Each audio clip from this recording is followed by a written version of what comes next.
When will the Tories start to panic?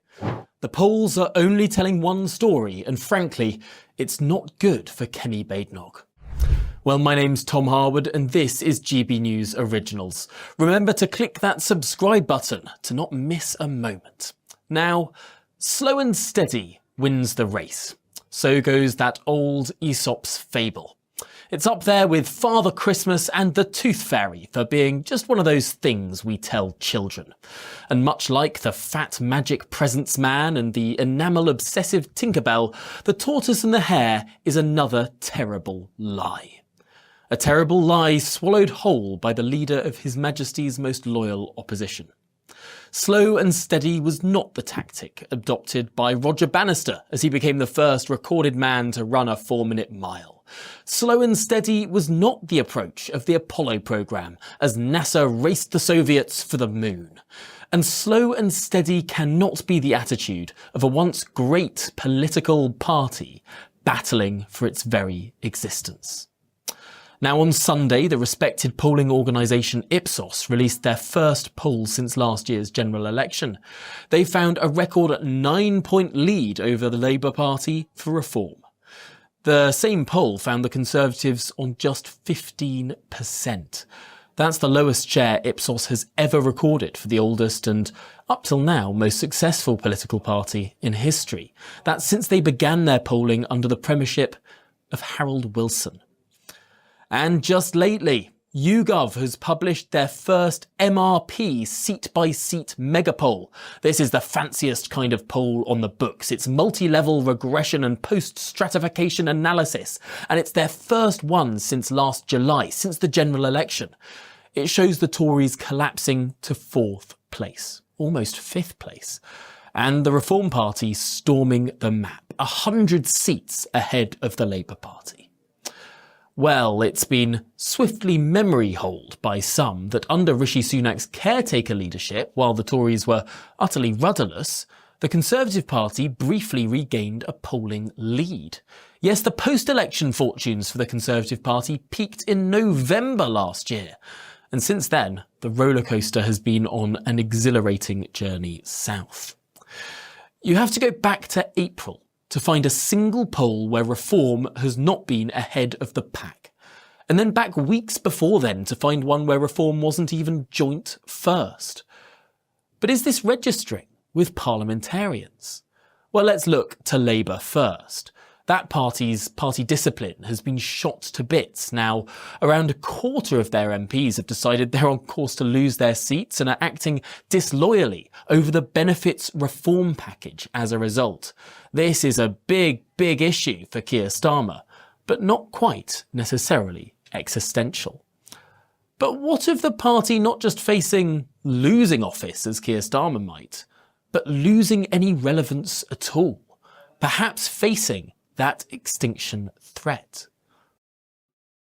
Well, last week I found myself at a reception with the leader of His Majesty's most loyal opposition. Kemi Badenoch told the assembled journalists, politicians, and one Margaret Thatcher impersonator, don't ask, that the previous day Geoffrey Archer gave her encouragement in her role.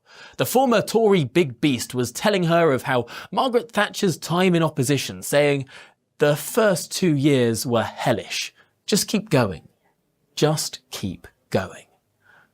Now, those years may well have been hellish for Margaret Thatcher back in 1975 and 1976. But did they risk a political extinction event? When Thatcher became leader of the opposition in February 75, the polls did not sink as they have been doing recently for the Tory Party. No, they rose. Those polling numbers went up for Margaret Thatcher, not down. Comforting stories about how tough it was for the opposition in the mid-1970s bear zero resemblance to that existential crisis the Conservative Party finds itself in today. Now, sometimes in politics you have the space to ponder, to launch policy reviews, to obfuscate at legitimate media questions with the ever-irritating "come back to us in 4 years' time" response. Well, this is not one of those times. Despite the Labour Party's spectacular 11-month implosion act and Sir Keir Starmer's unique ability to turn a 174-seat majority into a U-turning chaotic impression of a hung parliament, the official opposition cannot simply sit by and wait for the government to self-immolate. It's true that overwhelmingly oppositions do not win elections, governing parties lose them. But while Labour is losing, the Tories aren't winning. It's also the case that when a governing party is hemorrhaging authority, credibility and votes, those votes do not by default migrate to the official opposition. Kemi Badenoch cannot take this challenge slow and steady as she's been trying to do. Nor can she spend hours doom-scrolling on her iPhone, as one unkind briefing to the Sunday Times alleged she had done in the wake of the local election results. Perhaps she was doom-scrolling the tortoise and the hare, Aesop's fables, or internet slop, or something in between. In any case, in modern politics, it's not a game for slow and steady plodding. It's sprint after sprint after sprint. This is not a simple tortoise and the hare race. It's a tortoise and the hare obstacle course, an Aesopian total wipeout, if you will. Participants must sprint from island to island, or they miss the boat. There are staging posts in every parliament. The Tories were hit especially badly at the first one, this year's local elections. Let's not forget they lost 674 councillors and control of 16 councils. Now, each councillor loss is more than a data point or a blip. It's the loss of a funded foot soldier, the hollowing out of the voluntary party. Doing worse at a local election precipitates doing worse at a general election. Conversely, winning control of councils can sow the seeds for parliamentary gains. The Liberal Democrats understand this particularly. Well, in just over 10 months' time, this will matter more than at any other point in this parliament. Up for grabs, thousands of council seats, including all of the seats in big cities like London, Birmingham and Newcastle. 6 new combined authorities and their metro mayors too, plus those legislative elections in Scotland and in Wales. This, again, is where the next election is 4 years away implodes as an argument.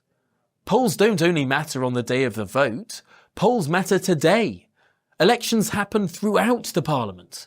And looking at the state of play in Wales and Scotland, Reform is about to be gifted a huge amount more state-funded party infrastructure. So no, the Tories don't have years to sit and ponder.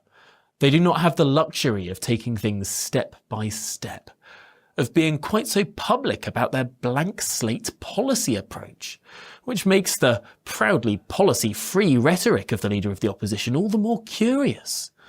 Of course, it would be silly to write the entirety of the next manifesto today, but sillier still is to be so brazen about not knowing what to put in it. Most voters are not news addicts. Most pay little attention to the day-to-day. They do not have time for long, complicated political answers.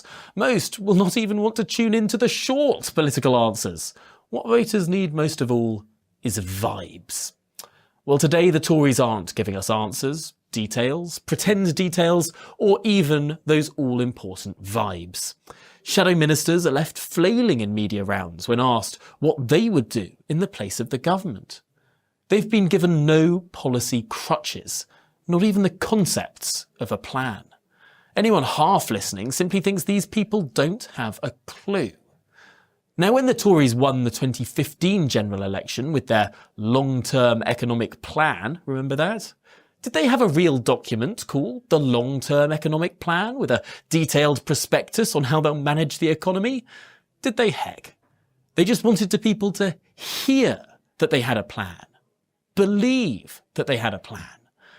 Of course, there were always some policies and principles up their sleeves in case of tricksy interviewers ever backing them into a corner, but mostly, Tory politicians simply repeated those simple words: long-term economic plan.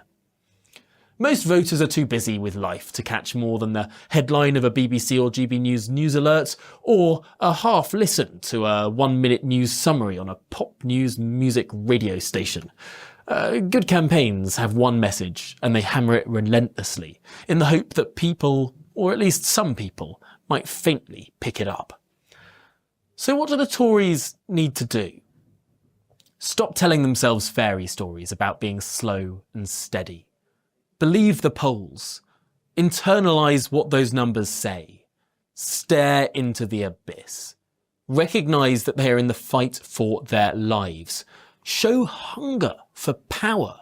Don't down tools. Don't admit the policy vacuum. Be guerrilla. Be on permanent campaign footing. Be the hare, not the tortoise. It's strange that after the leadership election, the losing candidate, Robert Jenrick, he appeared to continue his campaign, while the winning candidate, Kemi Badenoch, appeared to down tools and give hers up. Ordinarily, you'd expect it to be the other way around. Now, are the Tories doomed? Will they kick or keep Kemi? And is Nigel nailed on for next Prime Minister? Well, do get involved in the comments section below, and remember to subscribe to GB News. Visit gbnews.com too to stay in the loop across this quiet but meaningful political revolution.